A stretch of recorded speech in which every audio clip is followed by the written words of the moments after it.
At my cousin's wedding, Dad mocked me as the family failure. Uncle joked I'd beg for cash. Seriously, have you ever felt like you were born with a label taped to your forehead? For me, it was family failure. But what happens when you take that label, turn it into rocket fuel, build something extraordinary in secret, and then, at the most public, vulnerable moment, your own family tries to steal the truth right out of your hands? This isn't just a story about comeuppance. It's about what happens when years of quiet ambition finally collide with a lifetime of arrogance, all in one room filled with white flowers and borrowed authority.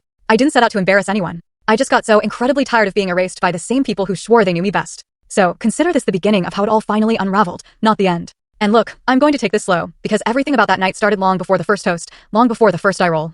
Before anyone in my family realized I wasn't playing the same old script they'd forced me into since I could count the knots in our dining room table. My childhood wasn't dramatic in a flashy way. It was just, relentlessly measured. My dad, Robert, is the kind of man who thinks calendars define character and job titles are morality. My uncle, his older brother Thomas, is somehow worse. He'd actually text screenshots of his bank app like they were baby photos. You know those families that comment on grades like they're stock tickers at dinner? Yeah, that was us. Up 3 points in math. Solid, Dad would say, carving the roast like a trader cutting losses. If a grade dipped, the air in the room would just change. Growing up, I learned to read the faces in our house like a sailor reads the sky. There was this specific look my dad would get when he thought I was underperforming. He wouldn't yell, just tilt his head and set his jaw like a contractor estimating the cost of fixing a cracked foundation. My mom, Miriam, would pass the salad and say, "We love you," but in a tone that clearly meant, "We're worried you're going to embarrass us." So, I learned to shrink my victories and swallow my mistakes. And trust me, that becomes really important later. People like to talk about one big turning point where your life changes, right? But for me, it was a series of quiet, almost invisible ones. Things that don't make headlines, things that look like detours unless you're the person actually walking them. I graduated with a business degree and this vague idea that I could build something of my own.